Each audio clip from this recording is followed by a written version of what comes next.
Hello friends, how are you?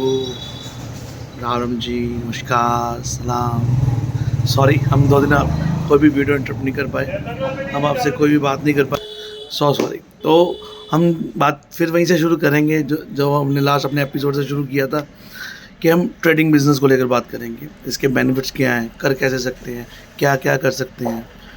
कोई भी product उठाकर उसमें ऐड कर दें, कोई भी उसमें इंटरप्ट करने वाला नहीं है। बिज़नेस देखिए 3-4 तरह के हैं: CFA, सुपर स्टॉकिस्ट, अपना distributorships, and the big market is traders, trading market. Manufactures एक अलग पार्ट आ जाता है, लेकिन उसमें भी आपको छोटे बड़े हर तरह के इन्वेस्टमेंट्स कर आप एक अच्छा प्रॉफिट ले सकते हैं, इसमें कोई दो राय नहीं है। मैन्युफैक्चर्स एक अलग पार्ट है, हाँ, उसमें आप अपना ब्रांड क्रिएट करके एक अच्छा प्रॉफिट मार्जिन जनरेट कर सकते हैं, लेकिन उसके लिए सबसे पहले आपको एक फैक्ट्री, एक स्मॉल स्केल इंडस्ट्री या बिग स्केल इंडस्ट्री लगानी पड़ती है, एक अच्छी खासी इन्वेस्टमेंट करनी पड़ती है। लेकिन ट्रेडिंग बिजनेस में ऐसा नहीं है। ट्रेडिंग बिजनेस में ना कोई आपको ट्रेडिंग अरेंजमेंट चाहिए, ना कोई आपको मार्केट चाहिए, कहीं भी आपको बैठने की ज़रूरत नहीं है। बस कोई 1-2 प्रोडक्ट स्टार्टिंग चूज़ कर रहे हैं, मार्केट 2 दिन कोई भी 1-2 स्मॉल स्केल मार्केट चूज़ कर रिटेल होलसेलर चूज़ कर आपको मार्केट स्टार्ट करनी है। 1-2 बार में ही आपको ऑर्डर मिलना शुरू कर सकते हैं। जैसे जैसे आपकी परचेसिंग पावर बढ़ती है, वैसे वैसे आपका प्रॉफिट उसमें जनरेट होना शुरू हो जाता है।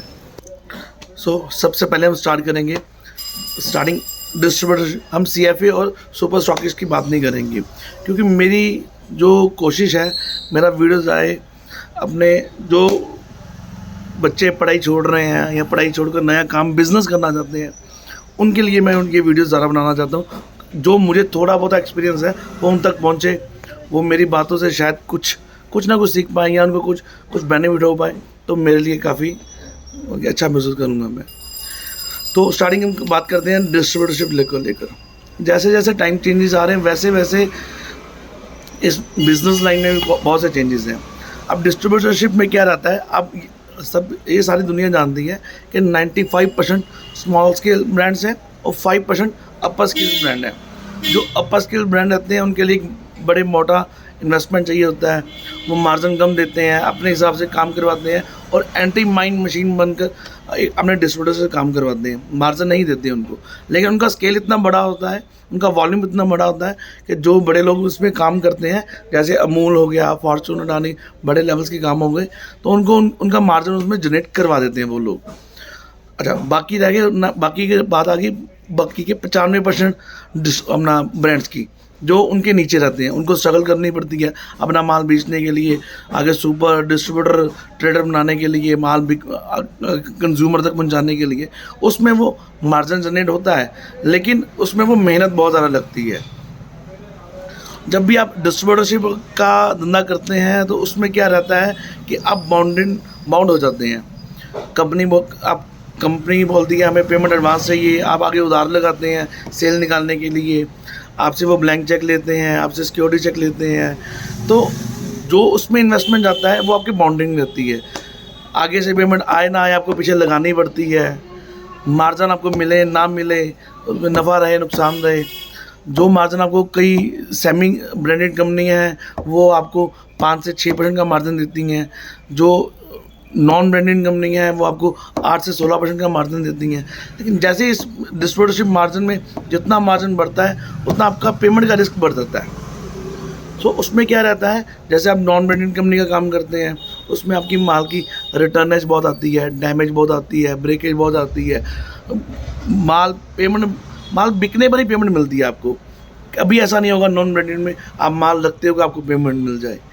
तो उसमें आपको मार्जिन जरूर 8-10% मिल जाता है, लेकिन उसमें पेमेंट का भी रिस्क रहता है। माल बिकेगा तभी पेमेंट आएगा।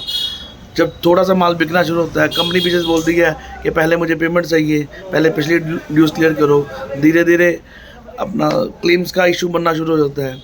जो सेमी ब्रांडेड कंपनी रहती हैं वो मार्जिन ही आपको 5-6% का देती हैं, 3-4% का आपका खर्च रहता है। कोई आप लड़का रखोगे, कोई दुकान का खर्च होगा, कोई माल बेचने की काटेज रहेगी, कोई माल आने जाने का खर्चा रहेगा, कुछ आपको कमाना भी है। तो वो जो ROI निकलेगी आपकी, वो 1-1-1.5% की निकलेगी। इन्वेस्टमेंट हो जाएगा आपका, डे बाय डे बढ़ता रहेगा, क्योंकि बाज़ार में आपकी उधारी बढ़ेगी, सब कुछ होगा। तो इसलिए मैं स्टार्टिंग प्रेफर करता हूँ सबसे पहले जो बच्चे नए इस फील्ड में आते हैं, बिज़नेस करना चाहते हैं, नौकरी पेशा नहीं करना चाहते, क्योंकि नौकरी एक बड़ा कंजस्टेड सी मार्केट है। यहाँ आपको बड़ी सैलरी लेने के लिए आपको बहुत ज़्यादा पढ़ाई करनी पड़ती है। पहले 10-12 साल 15 साल आपको पढ़ना ही पड़ता है, उसमें भी इन्वेस्टमेंट करना पड़ता है। आपके माँ बाप उसमें इन्वेस्टमेंट करते हैं, तो उसके बाद भी अच्छी नौकरी मिले ना मिले, आज इंडिया में जॉब्स का क्या हाल है वो आपसे छुपा नहीं हुआ। सेंट्रल गवर्नमेंट हो चाहे स्टेट गवर्नमेंट हो, कोई भी गवर्नमेंट जॉब्स देने में नाकाम है, बिल्कुल नाकाम है। तभी तो आज हमारा यूथ इतना फ्री घूम रहा है। चलो हम उस पॉलिटिकल लेवल पर हम नहीं जाएंगे, लेकिन हम फिर भी बात करेंगे जो बच्चे ढंग से नहीं पढ़ पाए या फिर आगे पढ़ाई पैसों की वजह से बीच में छोड़ दी है, वो नौकरी करते हैं 10,000 15,000 20,000 रुपये की, 20,000 की नौकरी करते हैं, 10,000 की नौकरी करते हैं, लेबर वर्क करते हैं। वो किसी भी फील्ड में, किसी भी शहर में, किसी भी स्टेट में, किसी भी गली मोहल्ले में अपना वो ट्रेडिंग बिजनेस कहीं से भी कैसे भी शुरू कर सकते हैं। किसी भी चाहे वो आप अगरबत्ती ले लो, चाहे आप धूप ले लो, दूध ले लो, दही ले लो, घी शक्कर चीनी कुछ भी ले लो, रिफाइंड ले लो, नॉन ब्रांडेड ले लो, ब्रांडेड ले लो, चाहे वो आप स्मॉल स्केल इंडस्ट्रीज़ के साथ जुड़कर उनके प्रोडक्ट्स को प्रमोट करके कहीं से भी आप अपनी लाइन शुरू कर सकते हैं। कोई भी ऐसा कोई इंस्टीट्यूट कोई नहीं है जो आपको ये पढ़ाएगा कि आपको काम कैसे करना है। मैं बल्कि काफ़ी स्मॉल मेरा अपना एक्सपीरियंस है। मैं ऐसा नहीं मैं बहुत ज़्यादा तजर्बेकार हूँ, लेकिन मैंने अब मुझे खुद का बिज़नेस करता है नियर अबाउट 22 ईयर्स हो गए। मैं 12 साल की एज का था जब मैं अपने फादर के साथ अपने बिज़नेस में आ गया था। बस ऐसा समझिए कि पढ़ने का मन नहीं था, तो शुरू से शरारतों में ध्यान जा रहा था, पढ़ाई की तरफ ध्यान कम था। तो घर वाले बोलते नहीं पढ़ना भैया, तू दुकान पर आ जा, क्या करेगा तू पढ़कर।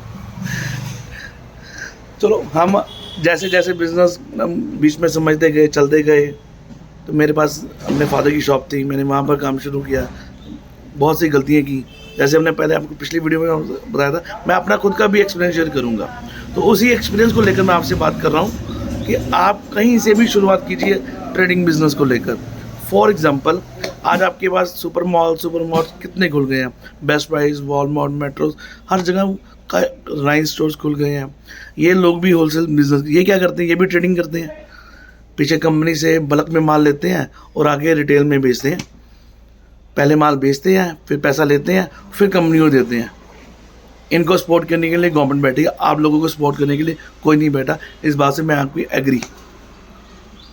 लेकिन जब आप जो स्टडी में इन्वेस्टमेंट करेंगे, जो पैसा कहीं से भी इन्वेस्टमेंट करेंगे, कुछ भी करेंगे, उसके लिए इन्वेस्टमेंट भी का अरेंज आप कहीं ना कहीं से करेंगे ना, तो आप अपने बिजनेस जो 10-12 हज़ार 14 हज़ार की बच्चे नौकरी कर रहे हैं, वो कहीं से भी 1,50,000 के इन्वेस्टमेंट के साथ भी अपना धंधा शुरू कर सकते हैं, मात्र 50,000 से भी। इसमें पैसे की इन्वेस्टमेंट कम, आपके टाइम की इन्वेस्टमेंट ज़्यादा रहती है। तो इस बारे में हम आपको डिटेल में दोबारा फिर समझाएंगे अगर अब मेरी नेक्स्ट वीडियो में। अगर आपको मेरी बातें अच्छी लगी, मेरा एक्सपीरियंस कुछ लग रहा है कि आपको लगता है कि ये बंदा कुछ बात कर सकता है, कोई मोटिव की बात कर सकता है, तो आप मेरा चैनल सब्सक्राइब कीजिए, लाइक कीजिए, शेयर कीजिए। Thank you very much. शब्बा खैर। Thank you.